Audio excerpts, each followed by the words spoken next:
जय श्री राम मित्रों। श्री गणेशाय नमः। श्री जानकी वल्लभो विजयते।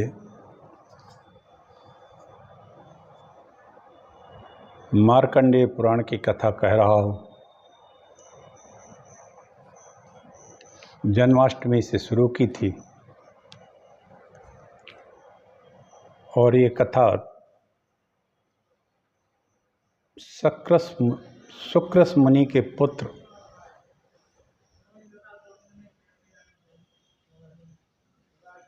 चार थे। उन चार पुत्रों को संयोग से मुनि के पिता के ही श्राप से चार पक्षियों के रूप में जन्म लेना पड़ा। उन्हीं के द्वारा ये कथा कही जाती है। जैमिनी ऋषि जो व्यास जी के बड़े प्रिय शिष्य थे, वो मार्कंडेय जी के पास आए। उन्होंने प्रश्न पूछे।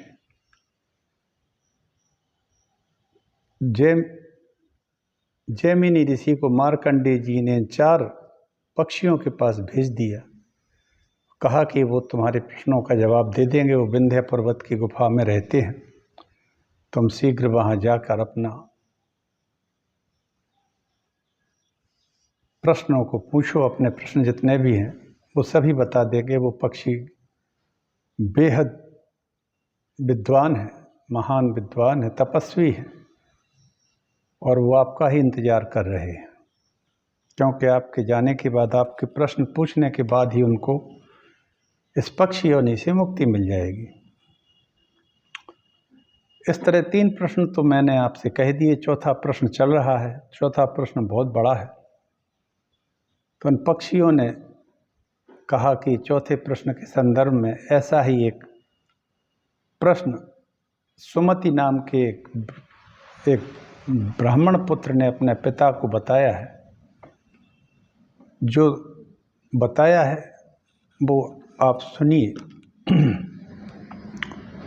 इस तरह से कथा बढ़ते हुए आगे बढ़ती है। एक कौशिक नाम का ब्राह्मण रहता है। वो अपनी पत्नी से कहता है कि मुझे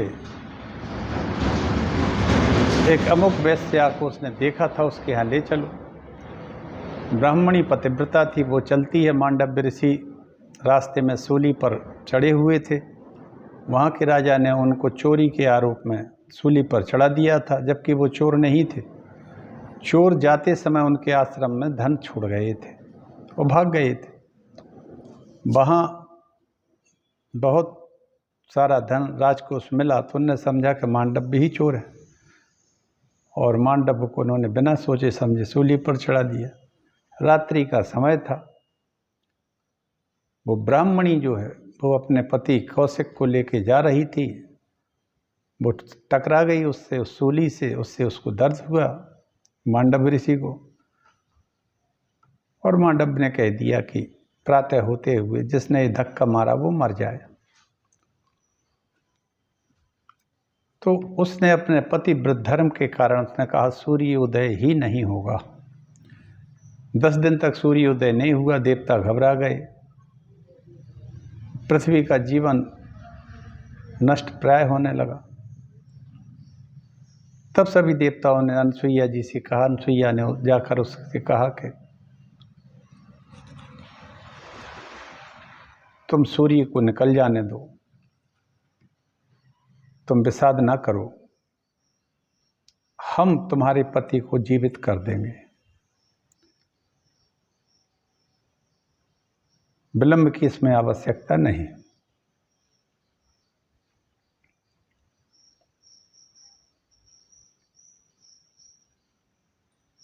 इतना कहते ही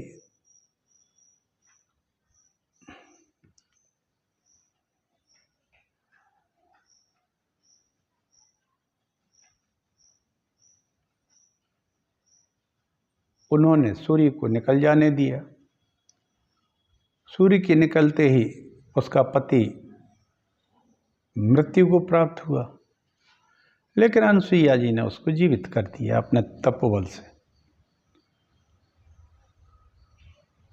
अब सभी देवता अनसुईया जी के पास आए और बोलेगा आप हमको जो चाहती हो वर मांग लो। तो उन्होंने कहा ब्रह्मा विष्णु और शिव तीनों देवता हमारे पुत्र रूप से प्रकट हों, यह वर मांगा। सभी ने ये मस्तु कहा। तपस्विनी अनसुईया का सम्मान करके वे सब के सब अपने अपने धाम को चले गए। यहाँ तक कल मैंने कथा कही थी। अब आगे की कथा है दत्तात्रेय जी के जन्म और उनके प्रभाव की कथा। पुत्र सुमति कहता है, पक्षियों ने बताया कि सुमत जैमिनी से कि सुमति कहता है कि तदनंतर बहुत समय व्यतीत हो जाने के बाद ब्रह्मा जी के द्वितीय पुत्र महर्षि अत्रि। ये अत्रि कौन है? अत्रि ब्रह्मा जी के पुत्र हैं और उनकी पत्नी है अनसुईया माता। ये पतिव्रताओं में श्रेष्ठतम पतिव्रताओं में मानी जाती है। तो उनकी इच्छा थी कि ये तीनों देव जो ब्रह्मा विष्णु और शिव हैं ये उन्हें पुत्र रूप से प्राप्त हो। मानस चिंतन किया अत्रि ने अपनी पत्नी को देखकर, तो वायु का ही काम है हर जगह। यत्र नियंते वायुर्नाम तत्र गच्छते मेघवत। संसार की हर चीज को इधर से उधर स्थापित करना ले जाना वायु का काम है। वायुदेव ने ही उनके तेज को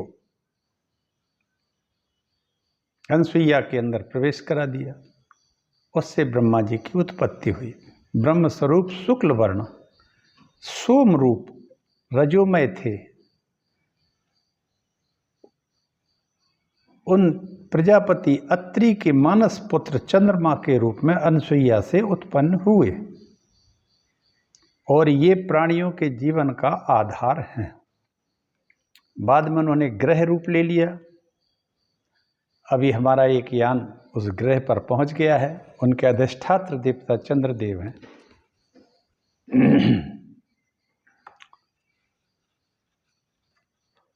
दूसरा, भगवान विष्णु ने संतुष्ट होकर अपने श्री विग्रह से एक सत्यमय तेज को प्रकट किया। उसी तेज से दत्तात्रेय जी का जन्म हुआ। भगवान विष्णु ने ही दत्तात्रेय के नाम से द्वितीय पुत्र हैं के रूप में प्रसिद्धि पाई और इन विष्णु भगवान ने अनसुईया का स्तनपान किया। आहा, दत्तात्रेय जी अनसुईया के दूसरे पुत्र हैं। बड़े चंद्रमा हैं, दूसरे हैं। अब अत्रि जी के जो द्वितीय पुत्र थे, कौन? दत्तात्रेय जी।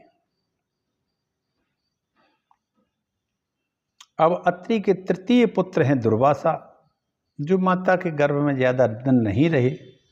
वे 7 ही दिन माता के गर्भ में रहे और माता के उदर से बाहर निकल आए।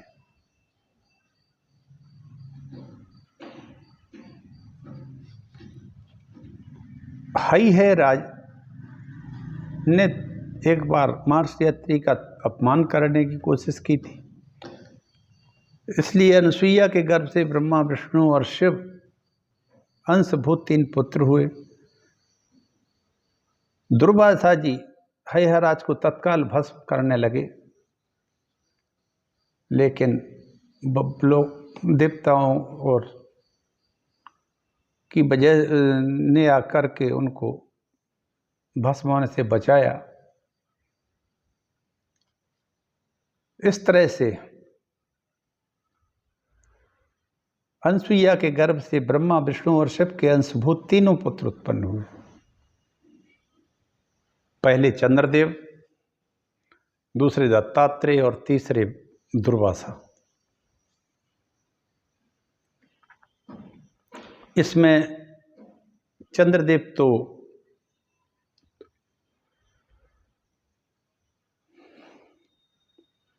अपनी शीतल किरणों से तृणलता बल्ली अन्न और मनुष्यों का पोषण करते हैं और सदा स्वर्ग में रहते हैं।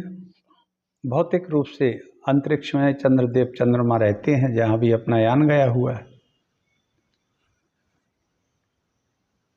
ये अपने अधिष्ठात्र रूप में मनुष्य बन जाते हैं, जैसे पर्वत नदियां भी बन जाती हैं। ये अधिष्ठात्र देवता माने गंगा गंगा बन जाती है, और गंगा गंगा के रूप में बहती भी है। समुद्र भी समुद्र के रूप में रहता है, और राम जी जब लंका जा रहे थे तो वो आ गया समुद्र निकल के मनुष्य रूप बन के, और भगवान से उसने कहा कि आप इस पर पुल निर्माण करें, इसमें हम सहयोग करेंगे। इस तरह से चंद्रदेव स्वर्ग में रहते हुए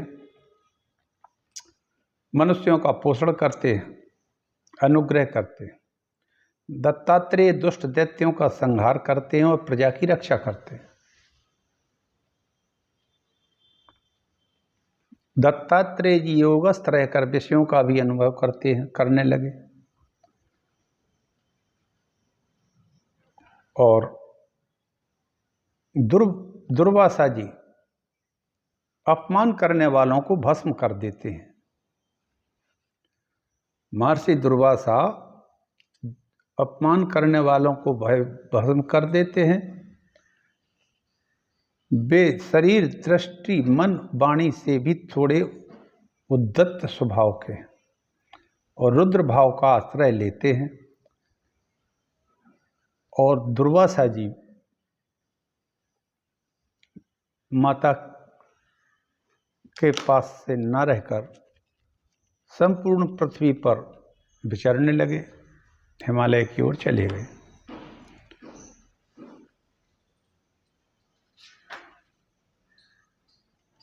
कुछ काल बीतने के पश्चात कार्तवीर्य स्वर्ग को पधार गए, और उनकी जगह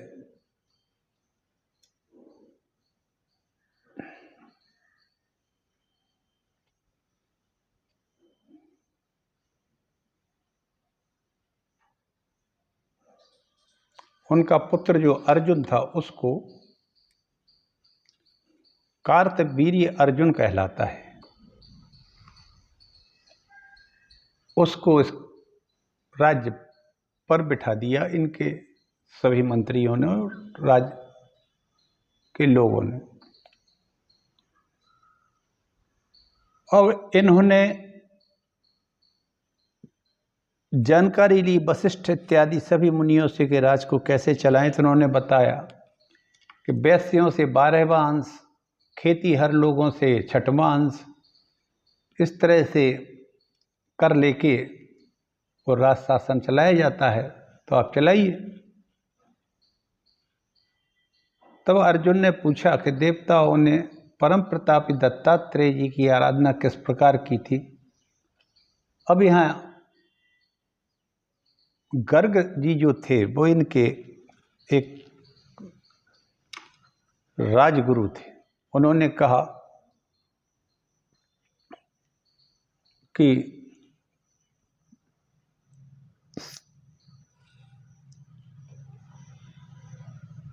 राजकुमार, तुम राज्य का यथावत पालन करने के लिए ऐसा करना चाहते हो तो सुनो, वैसा करो। सह्य पर्वत की गुफा में दत्तात्रेय जी रहते हैं। तुम दत्तात्रेय जी की शरण में जाओ,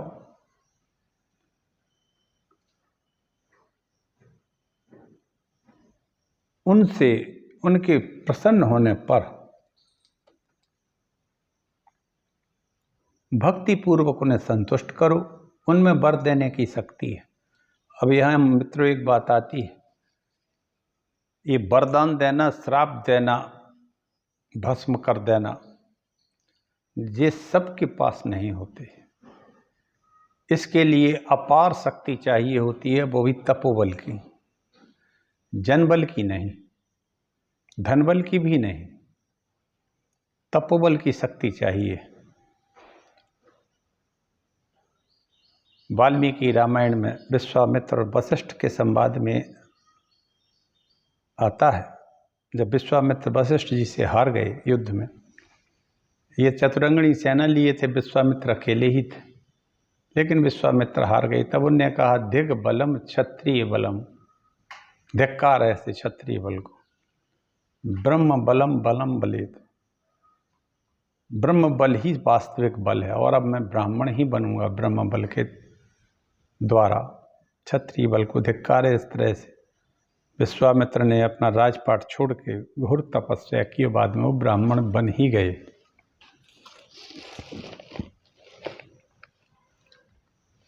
और उनको रामचंद्र जी के गुरु होने का सौभाग्य भी प्राप्त हुआ। यही कहते हैं बृहस्पति जी कि तुम जाओ दत्तात्रेय जी के पास जाओ, उन्हें संतुष्ट करो, उनमें वरदान देने की शक्ति है, वे तुम्हें दैत्यों का नाश करने के लिए वर देंगे। तत्पश्चात तुम सब लोग मिलकर दैत्यों और दानवों का वध कर सकोगे। गर्ग जी ने कहा उनके ऐसा कहने पर देवगण दत्तात्रेय आश्रम पर गए, वहाँ लक्ष्मी जी के साथ महात्मा दर का दर्शन किया। अब यहाँ गर्ग जी ने उनको दैत्य और दानवों के युद्ध की बात बताई। किसको बताई?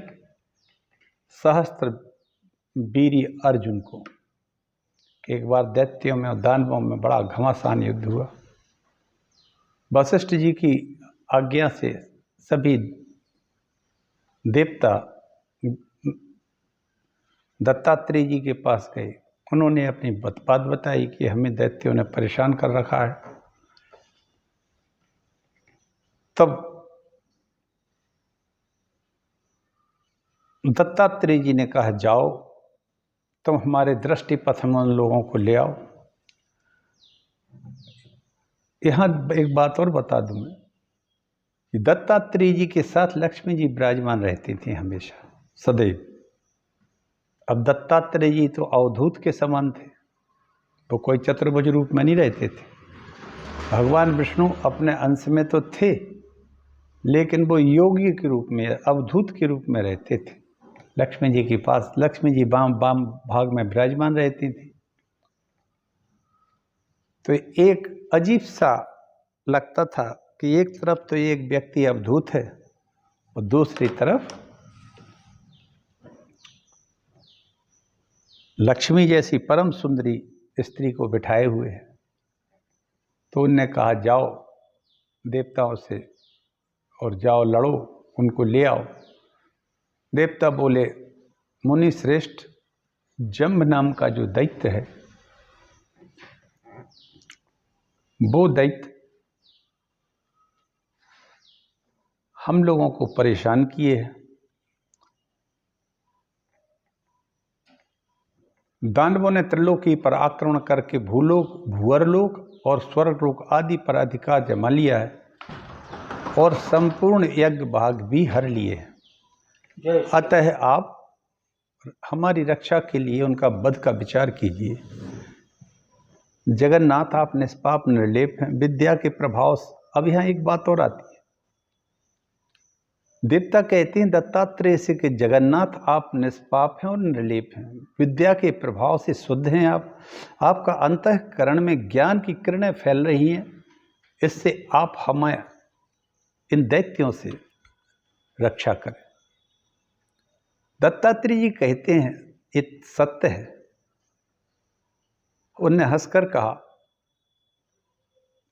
तुम जाओ और दैत्यों को युद्ध के लिए ललकारो, मेरे दृष्टि पथ में ले आओ उनको। दत्तात्रेय चूंकि अवधूत थे, भगवान विष्णु का एक ऐसा अद्भुत अवतार हुआ है जो महर्षि अत्रि के हैं। अत्रि भगवान ब्रह्मा जी के पुत्र हैं दूसरे।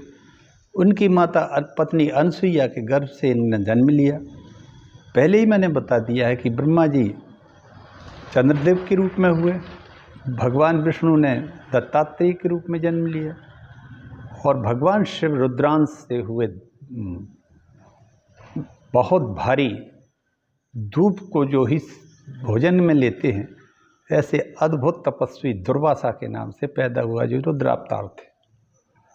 अब देवता और जे आने लगे, देवताओं ने ललकारा, दैत्य फिर युद्ध के लिए आए और देवता जो है चलते चलते जहाँ दत्तात्रेय बैठे थे वहाँ तक आ गए और वहाँ वो सब भगवान दत्तात्रेय की आंखों से के सामने आए। उनके दृष्टिपथ में आते ही सभी जितने दैत्य थे वे तेजहीन हो गए, बलहीन हो गए। और उनके वाम अंग में बैठी माता लक्ष्मी थी, जो एक अजीब सी स्थिति बनी थी। दत्तात्रेय जैसे जो कुत्ते भी रखते थे, सांप भी रखते थे, सब तरह के जानवर उनके पास थे, भभूत लगाए रहते थे, निरंतर अवधूत और योगी का स्वरूप लिए थे। लेकिन उनके वाम भाग में लक्ष्मी जी को देखकर दैत्य उनको तो भूल गए, दत्तात्रेय को और देवताओं को भूल गए, और सोचने लगे कि इतनी सुंदर महिला इस आदमी के साथ क्या कर रही है, और ये तो हमारे राजा के पास होना चाहिए। अब दत्तात्रेय क्या करते? वो आए, उन्होंने कहा, देवता बोले, दैत्यों को युद्ध के लिए ललकारा। महाबली महात्मा दत्तात्रेय को उन्होंने देखा तो बोले, वाम भाग में चंद्रमुखी लक्ष्मी जी विराजमान थी, उनको प्रिय पत्नी संपूर्ण जगत के लोगों का कल्याण करने वाली थी। वे सर्वांग सुंदरी जगन माता लक्ष्मी जी की ओर आकर्षित हो गए और बोले, स्त्री समुचित संपूर्ण उत्तम गुणों से विभूषित है। ये मीठी वाणी में भगवान से वार्तालाप भी कर रही थी। उन्होंने कहा, अब तो उन्होंने देवताओं का पीछा करना ही छोड़ दिया, झगड़ा छोड़ दिया, लड़ाई युद्ध सब खत्म कर दिया, लक्ष्मी जी की ओर को ले जाने का विचार करने लगे। अब ये होती है कुबुद्धि। मित्रों, आज के समाज में जो देख रहे हैं, ये हमारे भारतवर्ष में कभी नहीं होता था। ये दैत्य जैसे आदमी आज जन्म ले रहे हैं और उसी जैसी महिलाएं भी हो रही हैं। और आजकल एक ये महान कुकर्म या महान कुप्रथा कहें, क्या कहें इसको, बड़ा दुख होता है कहने से।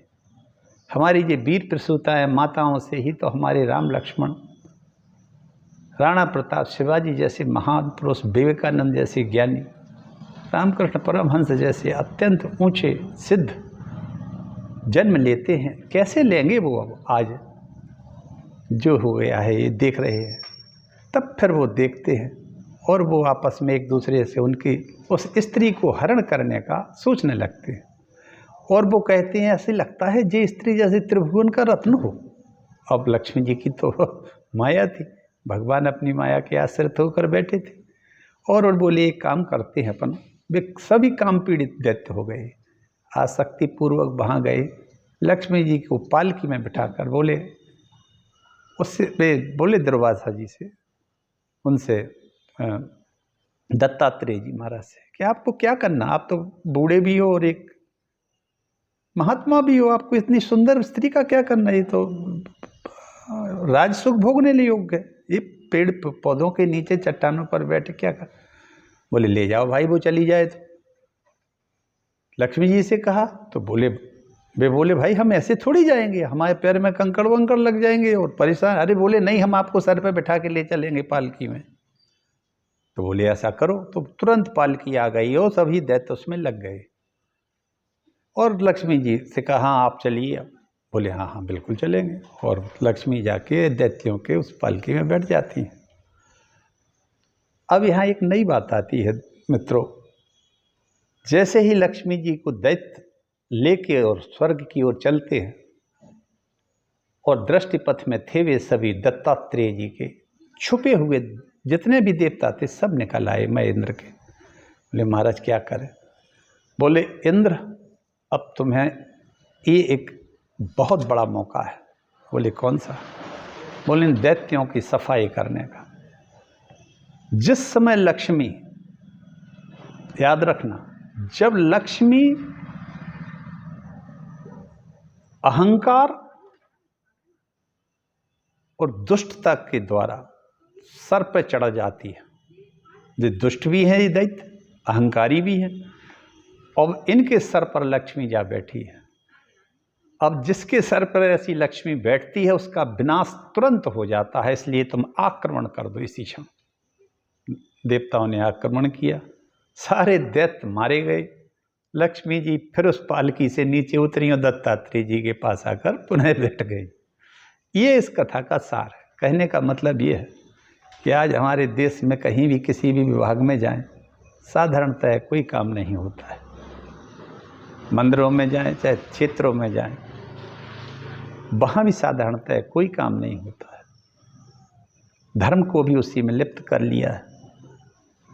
आज अगर महाकाल मंदिर में जाएं तो 2-2 दिन लगे रहते हैं लोग लाइन में, 3-3 दिन लगे रहते हैं, और 500 रुपये 1000 रुपये दे दो तो 1 मिनट में दर्शन हो जाते हैं।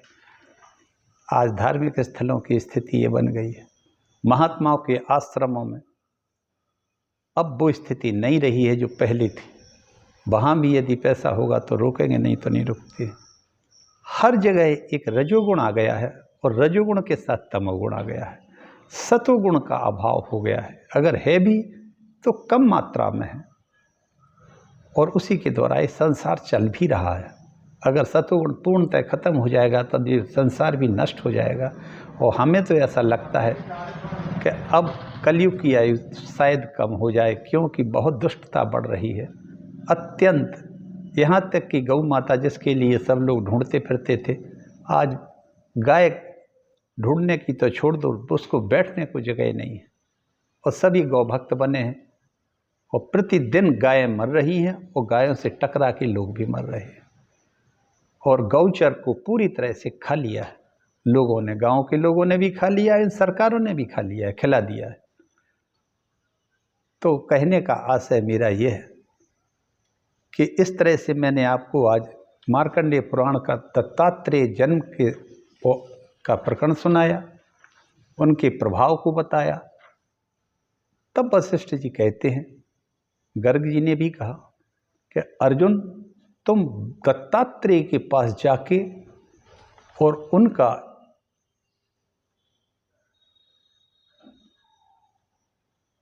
उनकी भक्ति करो। वो इस समय सही पर्वत की गुफा में रहते हैं। आखिर सहस्त्रबाहु अर्जुन ने इतनी कथा सुनने के बाद सही पर्वत पर चला गया और बोला, उन्होंने कहा कार्तवीर से, अर्जुन से। दत्तात्रेय बोले, भाई मेरे पास कोई रहता नहीं है, तुम यहाँ काहे को आ गए? तब उन्होंने कहा, भगवान मैं जानता हूँ आप अपनी माया का आश्रय लेकर मुझे माया में न डालें, आप सर्वथा निष्पाप भगवान श्री हरि हैं। इस प्रकार ये देवी भी संपूर्ण जगत की माता महालक्ष्मी है। तब उन्होंने कहा, अच्छा कोई वर मांग लो मुझसे जो चाहते हो। तब कार्तवीर अर्जुन ने कहा, देव आप मुझ पर प्रसन्न हो, अब मुझे वरदान आपने दिया है तो आप ऐसा करें, ऐसा वरदान दें कि मैं प्रजा का पालन करूं, दूसरे के मन की बात को जान लूं, युद्ध में मेरा कोई सामना न कर सके, युद्ध करते समय मुझे 1000 भुजाएं तत्काल प्राप्त हो जाएं, निकल आएँ मेरे शरीर से, लेकिन वो हल्की रहें, वजनी ना हो, जिससे मेरे शरीर पर भार ना पड़े। पर्वत, आकाश, जल, पृथ्वी, पाताल में मेरी अबाध गति हो, कहीं भी चला जाऊं। मेरा वध अगर हो तो मेरे अपेक्षा श्रेष्ठतम पुरुष के हाथ से हो। यदि कभी मैं कुमार्ग में जा रहा हूं तो मुझे सन्मार्ग दिखाने के लिए उपदेशक मिले, गुरु अच्छे मिले, मुझे अतिथि प्राप्त हो, और निरंतर मैं दान देते रहने पर मेरा धन कभी क्षीण ना हो। मेरे स्मरण करने मात्र से संपूर्ण राष्ट्र में धन का अभाव दूर हो जाए। कहने का आशय यह है कि कोई भी निर्धन न रहे, आप में मेरी अनन्य भक्ति बनी रहे। हे भगवान, आप साक्षात विष्णु थे। दत्तात्रेय जी बोले, तुमने जो जो वरदान मांगे हैं वे सब तुम्हें प्राप्त होंगे, और तुम्हें मैं एक और वरदान देता हूँ, तुम मेरे प्रसाद से चक्रवर्ती सम्राट हो जाओगे। सुमति कहता है, पिताजी तदनंतर दत्तात्रेय जी को प्रणाम करके अर्जुन अपने घर चला गया और समस्त प्रजा एवं अमात्य वर्ग के लोगों को एकत्रित करके राज्याभिषेक किया गया। उसके अभिषेक के लिए गंधर्व श्रेष्ठ वशिष्ठ आदि महर्षि, मेरु आदि पर्वत, गंगा आदि नदियाँ सभी सशरीर होकर आई। गरुड़ आदि भी आए, वासुकी आए, नगर जनपद के निवासी भी आए, और उसको राजा बना दिया गया। श्री दत्तात्रेय जी नगर जनपद के निवासी भी आए। अरे इसमें तो दत्तात्रेय जी भी आए कि कृपा से अभिषेक की सब सामग्री अपने आप जुट जाती हैं। और नारायण स्वरूप दत्तात्रेय जी अन्यान्य महर्षियों ने समुद्र नदियों के जल से अर्जुन का राज्य का अभिषेक कर दिया। इस तरह कार्तवीर्य अर्जुन राज सिंहासन पर आसीन होते ही उसने अधर्म के नाश और धर्म की रक्षा के लिए घोषणा करा दी कि दत्तात्रेय जी से उत्तम ऐश्वर्य पाकर वे सभी बड़े भक्त शक्तिशाली हो गए थे। राजा की घोषणा थी कि आज से मुझे छोड़कर कोई शस्त्र ग्रहण नहीं करे। मेरी आज्ञा के जारी होने पर राज्य में महापराक्रमी नरेश शस्त्रबाहु अर्जुन को छोड़कर दूसरा कोई मनुष्य शस्त्र धारण नहीं करता था। यज्ञदान तब सभी करते थे। इस प्रकार चराचर गुरु भगवान विष्णु के सारभूत महात्मा दत्तात्रेय जी की महिमा का वर्णन मैंने किया है। शंख चक्र गदा सारंग धारण करने वाले अनंत एवं अपरिमेय विष्णु के अनेक अवतार पुराणों में वर्णित हैं। जो मनुष्य उनके परम स्वरूप का चिंतन करता है वह सुखी होता है और संसार में उसके शीघ्र ही उद्धार हो जाता है। वे आदि अनंत रहित भगवान विष्णु अधर्म के नाश और धर्म के प्रचार के लिए ही संसार की रक्षा और पालन करते हैं। अब मैं इसी प्रकार पितृभक्त राजर्षि महात्मा अलर्क के जन्म का वृत्तांत बतलाता हूँ, क्योंकि दत्तात्रेय जी ने उन्हें को योग का उपदेश दिया था। मित्रों, आज मैं इसी प्रसंग के साथ अपनी वाणी को विराम देता हूँ। आज मैं मार्कंडेय पुराण के दत्तात्रेय के जन्म का और उनके प्रभाव का वर्णन किया। कल मैं अलर्क का उपाख्यान कहूँगा, जिनको दत्तात्रेय जी ने बड़ा भारी उपदेश दिया था। दत्तात्रेय जी ने अलर्क का दिया। अलर्क की माता का नाम था माता महान मदालसा। माता मदालसा का चरित्र चित्रण भी मैं कल कहूँगा। तब तक के लिए आप सबसे मैं आज्ञा चाहूँगा। चलिए चलते चलते एक छोटा सा भगवान का स्मरण कर लें। जग मंगल गुण ग्राम राम के, जग मंगल गुण ग्राम राम के, दानी मुकुट धन धर्म धाम के, दानी मुकुट धन धर्म धाम के। राम जी के गुण ऐसे हैं जो जग का मंगल करते हैं, हमें मुक्त भी जीवन से करते हैं, मोक्ष भी दे देते हैं। बकाया जीवन की छोटी मोटी चीज़ें, धन है, धर्म है, घर द्वार है, बाल बच्चे हैं, ये तो सब सामान्य है, ये तो देते ही हैं। भगवान अपनी भक्ति दे दें और मुक्ति दे दें, इससे बड़ी बात कुछ नहीं होती है। जय श्री राम। सिया राम मैं सब जग जानी, करहु प्रणाम जोर जुग पानी। हे दयालु बंधुओं माताओं, आप सबके चरणों में मेरा प्रणाम, क्योंकि आप सबके हृदय में भगवान श्री हरि का निवास है। जय श्री राम।